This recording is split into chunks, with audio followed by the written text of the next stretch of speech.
Hello friends, मैं मनोज माथुर। हम कक्षा 11th और विषय चित्रकला यानी ड्राइंग के संदर्भ में बात करना चाहते हैं। मुख्य बात जो है, स्टूडेंट को आर्ट्स सब्जेक्ट में ड्राइंग क्यों लेनी चाहिए, उसके लिए मुख्य बात है मैं आपको पहले बताना चाहता हूं कि चित्रकला होने में ये चित्रकला है सब्जेक्ट और ड्राइंग। मुख्य बात, जितनी भी या यूं मान सकते हैं कि चित्रकला या इतिहास या जीके, मतलब इसकी थ्योरी है, वो चाहे इतिहास उठा लीजिए या जीके की किताबें उठा लीजिए, इक्वल पढ़ती है। दूसरी चीज जो मैं आपको बताऊं, ये पहली बात। दूसरी बात जो मुख्य बात है वो है कि ये एक प्रैक्टिकल सब्जेक्ट है। ये एक प्रैक्टिकल सब्जेक्ट है। हम सीनियर की अगर बात करते हैं, 12th की अगर बात करते हैं, तो 12th में इसमें प्रैक्टिकल के लिए, प्रैक्टिकल में 70 नंबर का तो प्रैक्टिकल होता है। सत्रांक 6 नंबर के सत्रांक होते हैं और मात्र जो थ्योरी है वो 24 नंबर की थ्योरी होती है। मैं इस बात को अच्छी तरह जानता हूं। नाम ड्राइंग है, ये कोई जरूरी नहीं होता कि स्टूडेंट जो जूनियर में आता है उसको ड्राइंग करनी आए। इस बात को सभी जानते हैं कि एक टीचर है वो अच्छी तरह जानता है कि 11th में आने वाला स्टूडेंट, यानी जो स्टूडेंट ड्राइंग लेता है, यानी कि वो ड्राइंग के मामले में फर्स्ट क्लास के स्टूडेंट के बराबर है। फर्स्ट क्लास के स्टूडेंट के बराबर है। एक जो छोटा बच्चा होता है उसके बराबर माना गया, क्योंकि वो पहली बार ड्राइंग करता है और तो वो निरंतर अभ्यास से अपने आप गतिशील हो जाता है। दूसरी चीज जो मैं आपको बताना चाहता हूं कि ड्राइंग लेने का तात्पर्य यह भी है कि जैसे मैंने आपको बताया कि 70 नंबर का प्रैक्टिकल होता है, 6 नंबर का सत्रांक होता है और मात्र 24 नंबर की थ्योरी होती है। इस 24 नंबर की थ्योरी, और ये थ्योरी भी ऐसी है कि इतिहास के समान, इतिहास की किताब हो या जीके की किताब हो, आप इसकी थ्योरी पढ़ोगे तो आपको ये ऐसा ही महसूस होगा। मतलब टोटली ये थ्योरेटिकल पोर्शन वो इतिहास के समान ही होता है। दूसरी बात ये हुई। तीसरा मैं आपको बताना चाहता हूं कि एक स्टूडेंट जब 10th क्लियर करता है तो उसके मन में अनेक प्रकार के विचार आते हैं कि मैं साइंस की तरफ जाऊं, आर्ट्स की तरफ जाऊं। तो वो ये सोचता है, वो जो व्यक्ति ज्यादा सोचते हैं वो निर्णय ले नहीं पाते। निर्णय भी हम ये मानते हैं कि एक इंटेलिजेंस के माध्यम से निर्णय लिए जाते हैं, लेकिन क्या ये इंटेलिजेंस है? जैसे मान लीजिए, सपोज मैं आपको उदाहरण दूं कि एक व्यक्ति जंगल में जा रहा है और वो जंगल में आगे दलदल है। वो व्यक्ति सोचता है कि नहीं, मुझे जो भी सोचना है वो पॉजिटिव होकर सोचना है। तो केवल उसके पॉजिटिव सोच लेने से ही क्या वो दलदल पार कर जाएगा? या यूं सोचेगा कि नहीं, मैं पॉजिटिवली जा रहा हूं और वो आगे बढ़ जाएगा? केवल पॉजिटिव सोचने से ही किसी सब्जेक्ट का चुनाव नहीं किया जाता। हम पॉजिटिव के साथ साथ कुछ नेगेटिव इफेक्ट भी देखें तो ये नहीं कि व्यक्ति एक नकारात्मक पहलू पे ही चल रहा है। पॉजिटिव सोचेगा तो पॉजिटिव का मतलब ये नहीं है कि आप इंटेलिजेंस से सोचो। पॉजिटिव का ये मतलब नहीं है कि आप इंटेलिजेंस ही सब कुछ मायने रखती है उसमें।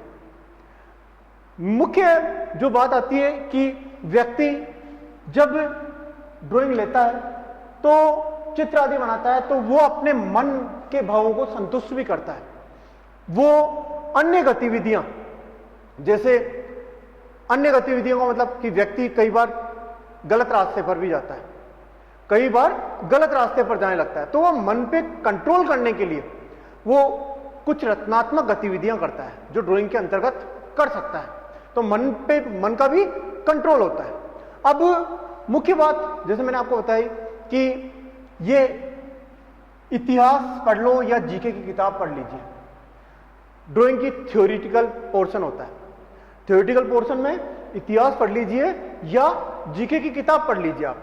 ये थ्योरेटिकल पोर्शन इतिहास या जीके के समान है। एक दूसरी बात कि अगर कोई बच्चा, कोई स्टूडेंट अपने आप को बहुत ज्यादा वीक महसूस करता है, वो केवल दिमाग में एक ही बात सोचता है कि नहीं मैं, व्यक्ति की सोच एक जगह आकर स्थिर हो जाती है।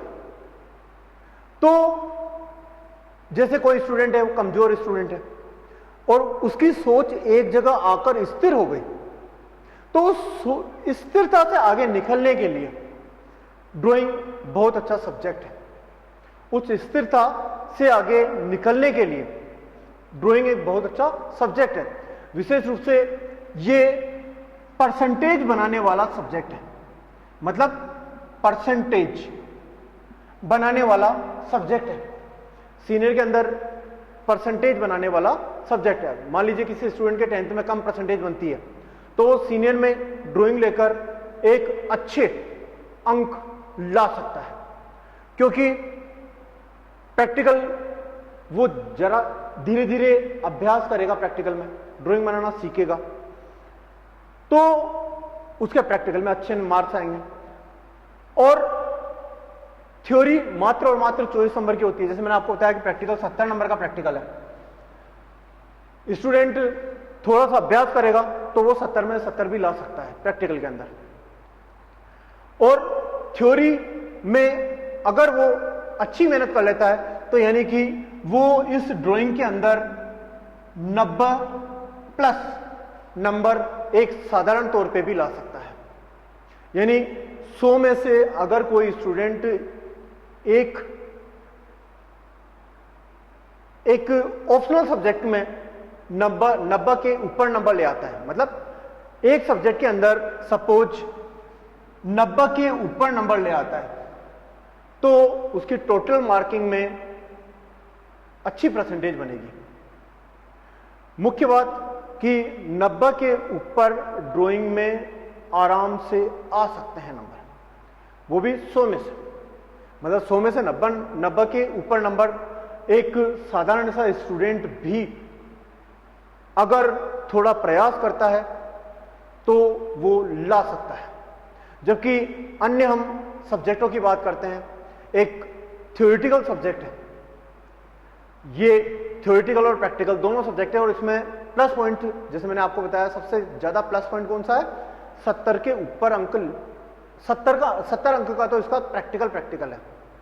तो मुख्य बात कि 70 के ऊपर 70+ से यानी 76 नंबर तो 17 अंक और इसके हो गए। अगर वो कोई भी स्टूडेंट 24 में से 24 नंबर ले आता है, आराम से इजी गोइंग आते हैं नंबर, 24 में से 24 भी आते हैं, और व्यक्ति जरा सी मेहनत प्रयास का नतीजा होता है। जबकि ये तो मैंने आपको अपने सब्जेक्ट के बारे में बताया। अब अगर मान लीजिए हम सपोज किसी भी थ्योरी वाले सब्जेक्ट की बात करते हैं, अनेक थ्योरी वाले सब्जेक्ट जैसे इतिहास है, पॉलिटिकल साइंस है, संस्कृत है, या अन्य हिंदी साहित्य है, इंग्लिश लिटरेचर है, उनके अंदर 100 में से 90 नंबर लाना बहुत बड़ी बात मानी जाती है। तो ऐसे स्टूडेंट जो बहुत ज्यादा इंटेलिजेंट है वो इस सब्जेक्ट को, ड्राइंग को चूज करें, और जो बहुत कमजोर हैं उन्हें भी, मतलब उनको तो ड्राइंग लेनी ही चाहिए, क्योंकि उससे स्वयं एक स्टूडेंट जो एक कमजोर स्टूडेंट है, जो अपने आप को एक कमजोर मानता है, यानी उसकी सोच केवल सीमित हो गई है, तो वो ड्राइंग लेकर अच्छी परसेंटेज बनाकर अपना मनोबल ऊंचा कर सकता है। क्योंकि व्यक्ति की अच्छी परसेंटेज बनती है तो उसका मनोबल अपने आप ऊंचा होता है। एक वो स्टूडेंट होता है जिसके सीनियर में 10th में कम परसेंटेज बनती है, फिर सीनियर में वो थोड़ा डिफिकल्ट सब्जेक्ट लेता है और उसके कम परसेंटेज बनती है, तो उसका मनोबल सदैव के लिए डाउन ही रहता है। तो अगर अच्छी परसेंटेज बनाते हैं तो व्यक्ति यानी एक स्टूडेंट का मनोबल, कॉन्फिडेंस लेवल ऊंचा होगा, और जिस व्यक्ति का कॉन्फिडेंस लेवल ऊंचा होता है वो दुनिया में बहुत आगे बढ़ता है। और आगे बढ़ने का मतलब है कि वो स्वयं और उसके परिवार की प्रोग्रेस करता है। तो मुख्य टारगेट हमें परसेंटेज का रखना है कि सीनियर के अंदर हमारी अच्छी से अच्छी परसेंटेज बन सके, और उसके लिए थोड़ा सा मेहनत। और इस वक्त सबसे ज्यादा मुख्य जो स्टूडेंट है, 10th का स्टूडेंट जिसने 10th क्लियर कर ली, वो केवल और केवल एक ही चीज सोचता है कि मैं सब्जेक्ट का चुनाव क्या करूं। तो सब्जेक्ट मेरे दोस्तों इस तरह का लीजिए कि आपके सीनियर के अंदर बहुत अच्छी परसेंटेज बन सके, आप अपने ज्ञान के लेवल को ऊंचा उठा सकें। मुख्य बात मैं आपको बता दूं, जैसे ड्राइंग की जो थ्योरी है, यानी चित्रकला की जो थ्योरी है, उसके बारे में आपको बताना चाहता हूं कि चित्रकला की थ्योरी इस तरह की है कि मैं मानता हूं इस बात को कि यूपीएससी की जितनी भी एंट्रेंस एग्जाम होती है, यूपीएससी या आरपीएससी, हम आरपीएससी की तो बात नहीं करते, यूपीएससी या सेंट्रल से संबंधित जितनी भी सर्विसेज की बात करते हैं, तो उसके अंदर मुख्य बात कि प्री एग्जाम में क्वेश्चन थोड़े कम आते हैं, ड्राइंग से रिलेटेड क्वेश्चन कम आते हैं। पर यूपीएससी के मेन एग्जाम में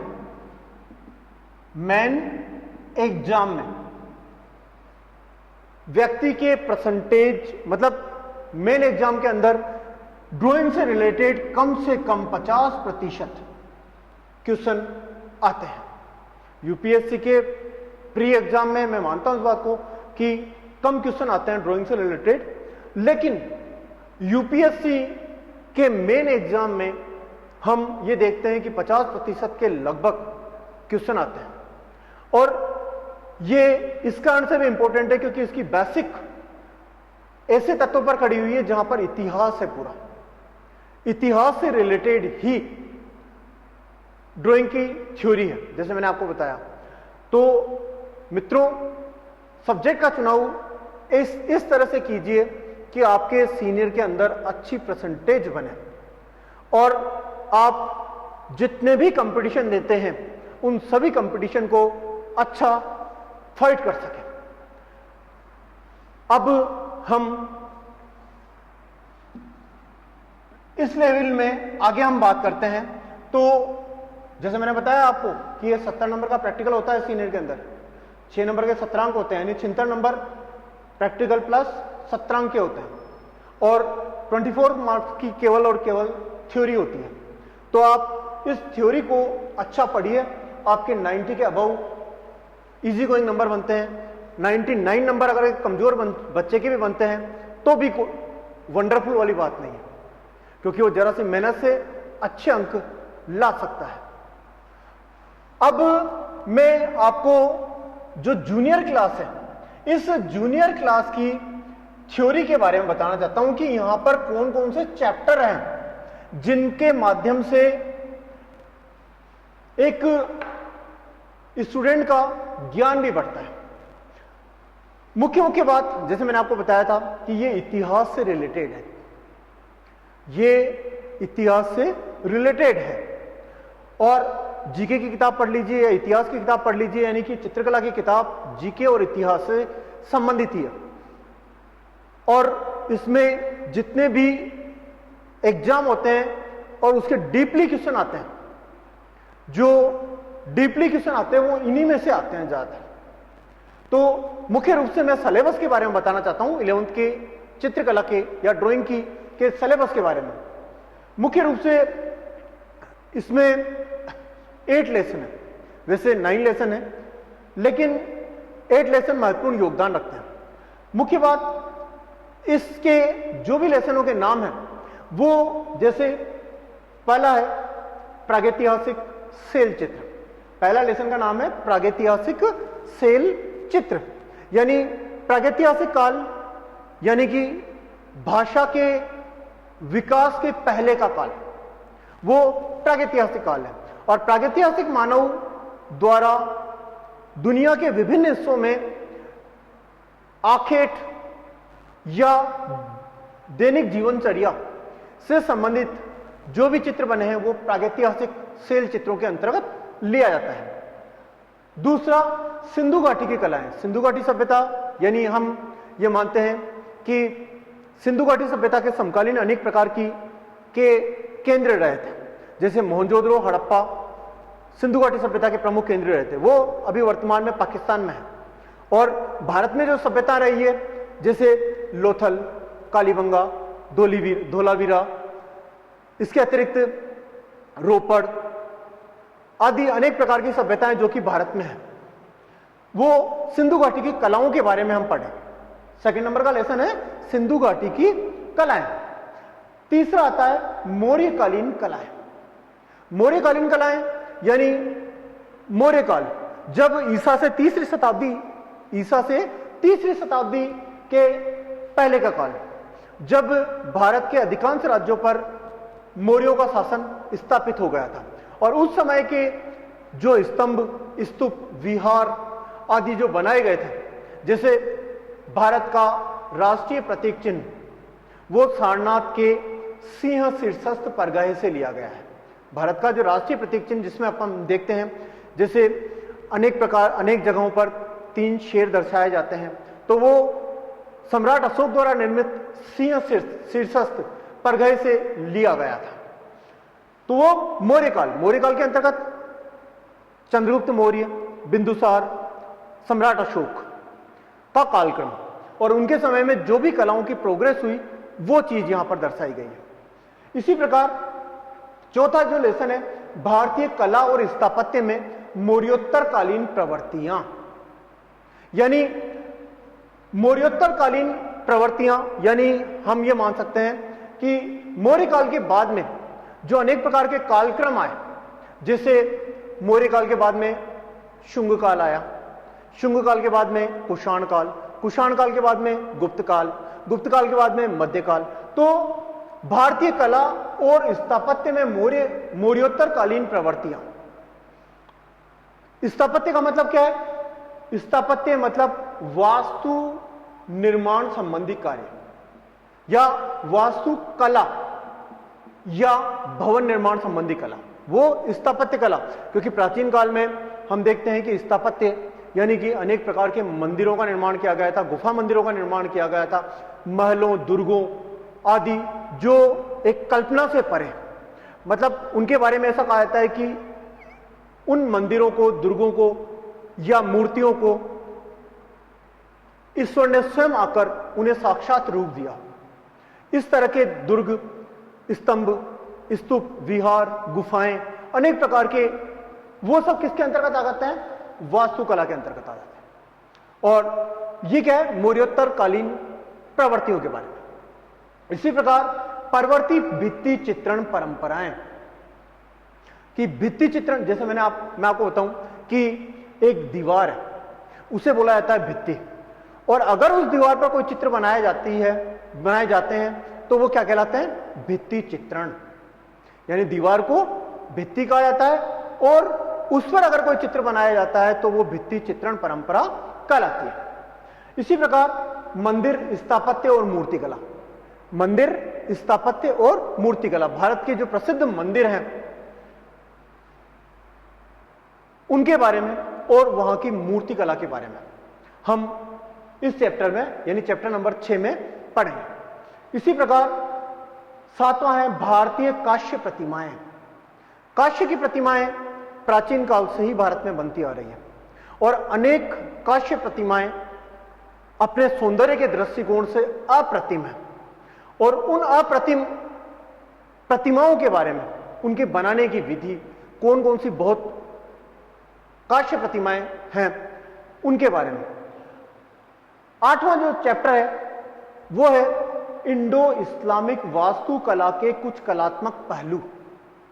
इंडो इस्लामिक यानी भारत में इस्लामिक, जब भारत पर मुगलों का आधिपत्य हो गया था या उसके पहले अनेक प्रकार के अरब से जो भारत में अनेक आक्रमणकारियों ने भारत पर आक्रमण किया, वो भारत में ही आए, भारत पर आक्रमण किया और उनको वो भारत में ही आकर बस गए और उन्होंने कुछ कलाकृतियां आदि का निर्माण किया, जैसे दिल्ली का लाल किला, जामा मस्जिद, आगरा का ताजमहल या अनेक प्रकार की। तो वो इंडो इस्लामिक वास्तुकला के कुछ कलात्मक पहलू हैं। तो ये कक्षा 11th का चित्रकला यानी ड्राइंग का सिलेबस है और ये एक ऐसा सिलेबस है जिसमें हम, जैसे मैंने आपको शुरुआत में बताया था कि यूपीएससी के प्री एग्जाम में तो इसमें से कम क्वेश्चन आते हैं, लेकिन यूपीएससी की जो मेन एग्जाम है उसके अंदर इससे ड्राइंग से रिलेटेड लगभग 50% क्वेश्चन का समावेश होता है। तो मित्रों, आप ड्राइंग में अगर अच्छी परसेंटेज बनाना चाहते हैं, इतिहास से रिलेटेड कुछ जानकारी चाहते हैं या जनरल नॉलेज अपनी बढ़ाना चाहते हैं, तो सिर्फ और सिर्फ ड्राइंग की ओर ध्यान दीजिए, क्योंकि आपकी परसेंटेज बढ़ेगी सीनियर के अंदर तो आपका कॉन्फिडेंस लेवल काफी हाई लेवल का बनेगा। थैंक्स।